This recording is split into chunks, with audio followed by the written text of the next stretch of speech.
پنڈی میں اسلام آباد میں بھی برانچز موجود ہے.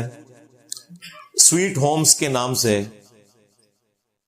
ایک پیپلز پارٹی سے تعلق رکھتے ہیں بھائی زمرد خان حافظہ اللہ تعالی.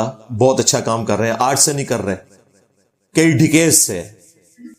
یعنی میں چونکہ خود بھی وہاں رہا ہوں, ان کی پازیٹیو خبریں ہیں کہ ان کا ادارہ بڑے اچھے طریقے سے یتیم بچوں اور بچیوں کی کفالت کرتا ہے, اور بڑے اچھے سٹینڈرڈ میں. آپ سمجھ لیں ایک منی عیدی صاحب ہیں وہ پنڈی اسلام آباد کے لوگوں کے لیے. ان کے ادارے میں ڈاکٹر ذاکر نائک کو وزٹ کروایا گیا, اور ظاہر ایک سوٹیبل جگہ تھی کہ وہاں ان کا وزٹ رکھا جاتا, لیکن ٹائم مینجمنٹ کا ایشو تھا. میں سمجھتا ہوں یہ مینیجریل ایشو تھا, ان کے پاس ٹائم کم تھا. انہوں نے ان کو جسٹ وزٹ کے لیے بلایا تھا کہ تھوڑی بچیوں کی حوصلہ افزائی ہو جائے گی. پہلی زیادتی تو مینجمنٹ کی طرف سے یہ ہوئی کہ ان کو کہا گیا کہ اب آپ یہاں پہ تقریر بھی کریں. انہوں نے کہا بھائی میں نے جانا بھی ہے کراچی, اور چند گھنٹے بعد وہ کراچی واقعی پہنچ بھی گئے تھے, تو یہ ہمارے شیڈیول میں تو تقریر والا معاملہ تو ہے نہیں تھا, یہ آپ نے بیچ میں ویسے ہی ایک چیز ایڈ کر دی ہے. خیر انہوں نے دل رکھنے کے لیے تقریر کی. اس کے بعد انہوں نے سٹیج پہ ایک بچی بلائی, ایک آدھ بچی کو تو انہوں نے وہ گفٹ دیا. اس کے بعد وہ ساری بچیاں سٹیج پہ آ گئیں کہ آپ نے ان کو انعامات دینے ہیں, تو وہ فوراً سٹیج سے اتر گئے. اور اس کے بعد میڈیا میں یہ ہوا کہ جی وہ دیکھیں ڈاکٹر ذاکر نائک نے یتیم بچیوں کے ساتھ جو ہے وہ حسن سلوک نہیں کیا, ان کو وہاں رکنا چاہیے تھا. وہ کئی ایک کانسٹینٹ جمع ہوئے تھے. میں سمجھتا ہوں اس میں پہلے نمبر پہ مینجمنٹ مجرم ہے, ان کو یہ ساری کمٹمنٹ کروا کر وہاں پر لانا چاہیے تھا, دھوکے سے نہیں لانا چاہیے تھا کہ وہاں آپ نے صرف وزٹ کے لیے بلوایا ہے, اور وہاں پر آپ نے سب سے پہلے تو ان سے تقریر کروائی ہے جو کہ ان کے شیڈیول میں نہیں تھی. اس کے بعد پھر انعامات کا سلسلہ شروع کر دیا. دوسری طرف ان کی ٹینشن تھی کہ میں نے وہاں بھی جانا ہے. لیکن ڈاکٹر ذاکر نائک نے جب اس کی کلیریفیکیشن دی نا, تو ان باتوں کا ذکر انہوں نے تھوڑا کیا, زیادہ انہوں نے ذکر دوسری طرف کر دیا, جس کی وجہ سے مسئلہ خراب ہو گیا. انہوں نے کہا کہ وہ تو نامحرم بچیاں تھی, میں انہیں کیسے گفٹ دے سکتا تھا. یہ ڈاکٹر ذاکر نائک سے بلنڈر ہو گیا. پہلی دو باتیں ان کی درست تھیں. تیسری جو انہوں نے بات کی نا کہ جی وہ نامحرم بچیاں تھیں تو میں ان کو کیسے ہاتھ لگا سکتا تھا. بھائی آپ کو کس نے کہا ہے کہ آپ نے ان کے ساتھ ہاتھ میں لانا ہے؟ آپ کو تو کہا جا رہا ہے کہ آپ نے صرف ان کو گفٹ پکڑانا ہے. ہماری یونیورسٹیز کی بچیاں بھی جب ڈگری لینے جاتی ہیں, اکثر گورنر پنجاب چانسلر ہوتے ہیں, ان کو بلایا جاتا ہے, تو کبھی آج سے نہیں کئی سالوں سے ڈگریاں لے رہی ہیں. کیا ماڈرن گھرانوں سے تعلق رکھنے والی, کیا با پردہ عورتیں, ہمارے کبھی کسی گورنر نے کسی بچی سے ہاتھ نہیں ملایا. وہ ان کو ڈگری یا گفٹ دیتے ہیں, ہاتھ ٹچ بھی نہیں ہوتا یار. ادھر سے آپ نے پکڑا, ادھر سے آپ نے پکڑا دینا.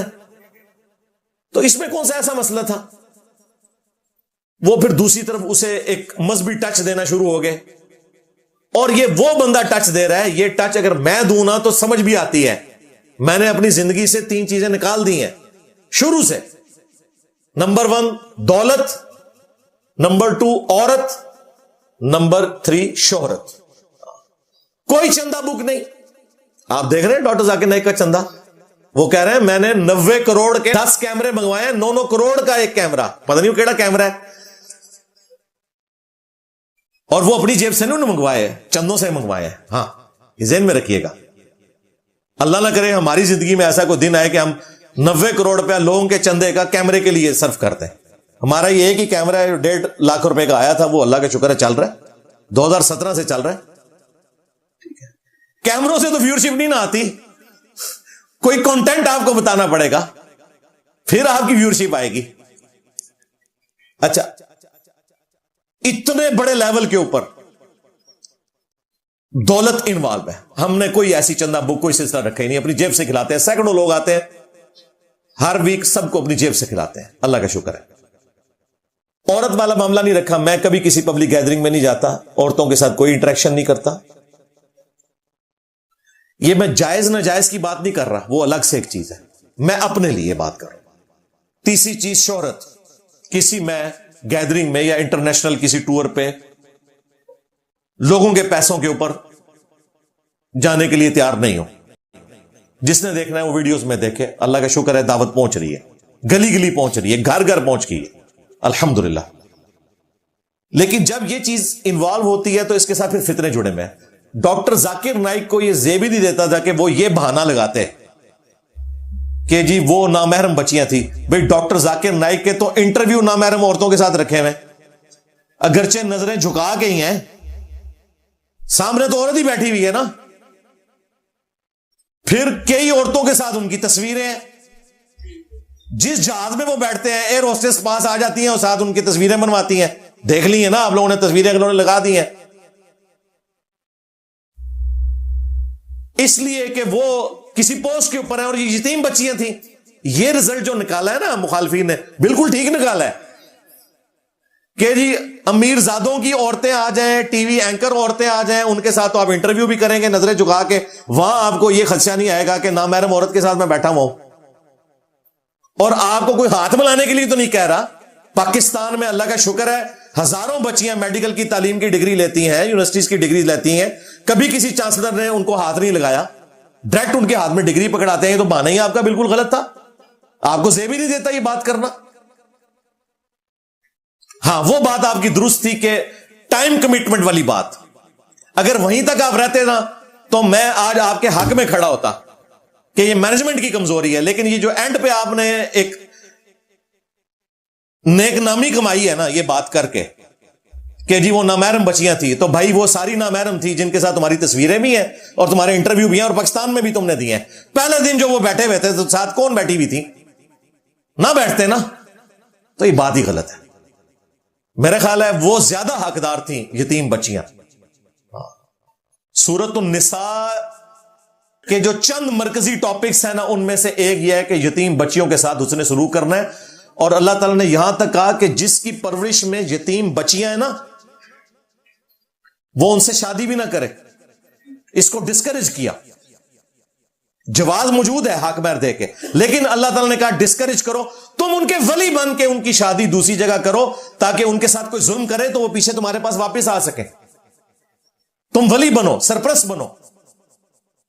اور بخاری شریف میں حدیث ہے بڑی رکت انگیز کہ جس نے کسی ایک یتیم بچے یا بچی کی کفالت کی, ایک کی, خواہ وہ اس کا رشتہ دار ہوا یا رشتہ دار نہ ہوا.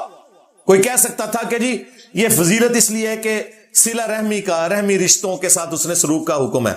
اللہ کے نبی نے فرمایا خواہ وہ رشتہ دار ہے یا غیر رشتہ دار ہے, ایک بچے یا بچی کی کسی نے کفالت کی, وہ جنت میں میرے ساتھ ایسے ہوگا جیسے یہ 2 انگلیاں.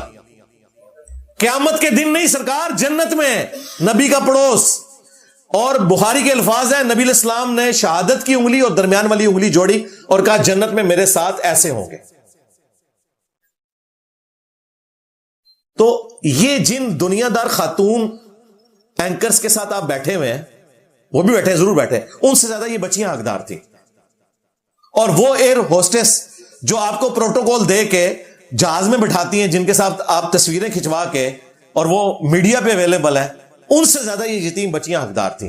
اور یہ ساری باتیں میں اس لیے کر رہا ہوں کہ یہ انہوں نے بات خود کی. اگر یہ 2 جملوں تک رہتے نا کہ مینجمنٹ کی کمزوری تھی, میرے پاس ٹائم کم تھا اس لیے میں نے نہیں کیا, تو میں نے بھی یہ بات نہیں کرنی تھی. یار ادھر تک ہی رہنا چاہیے تھا نا. پہلے ایک بات کی, پھر دوسری بات کی, پھر جب صحافیوں نے پول کھولا پھر تیسری بات, اصلی بات بھی کر دی. تو اس میں سے میں سمجھتا ہوں کہ خاری کمائی ہے ڈاکٹر ذاکر نائک نے اور کچھ بھی نہیں. اور یہ ساری باتیں میں ان کی اصلاح کے لیے کر رہا ہوں اس اعتبار سے کہ وہ ان چیزوں سے اعلانیہ طور پر اپنی معذرت کر دیں. یہ کوئی کفر اسلام کا مسئلہ نہیں ہے, نہ اس کی وجہ سے آپ کی پرانی اسلام کے لیے خدمات 0 سے ملٹیپلائی ہو گئی ہیں, اور نہ ہم کسی کو یہ ترغیب دلا رہے ہیں کہ آندہ سے ڈاکٹر ذاکر نائک کو سننا نہیں ہے. نہیں, ہم تو کہتے ہیں بھائی شیطان بھی صحیح بات کرے نا اس سے بھی لے لو. آپ نے اچھی بات ہر بندے سے لینی ہے, یہ پابندی نہیں ہونی چاہیے کہ فلاں کو سننا ہے فلاں کو نہیں سننا, یا کسی کی چند ایک غلطیوں سے.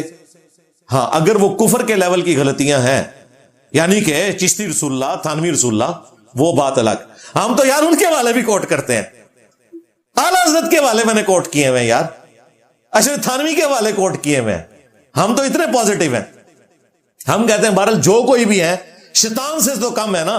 صحیح بخاری میں آیا کہ شیطان نے انسانی شکل میں آ کے آیت الکرسی کا وظیفہ دیا، نبی علیہ السلام نے اسے بھی انڈورس کر دیا کہ ہے جھوٹا تھا لیکن بات سچی کی، کہ جو رات کو آیت الکرسی پڑھ کر سوئے صبح تک ایک فرشتہ اس کی حفاظت پہ مامور رہتا ہے۔ ہمارے نبی نے تو ہمیں یہ سکھایا صلی اللہ علیہ وآلہ وسلم کہ شیطان بھی اگر سچی بات کرے نا تو صحیح بخاری میں یہ حدیث موجود ہے 2311، تو وہ بھی آپ نے لے لینی ہے۔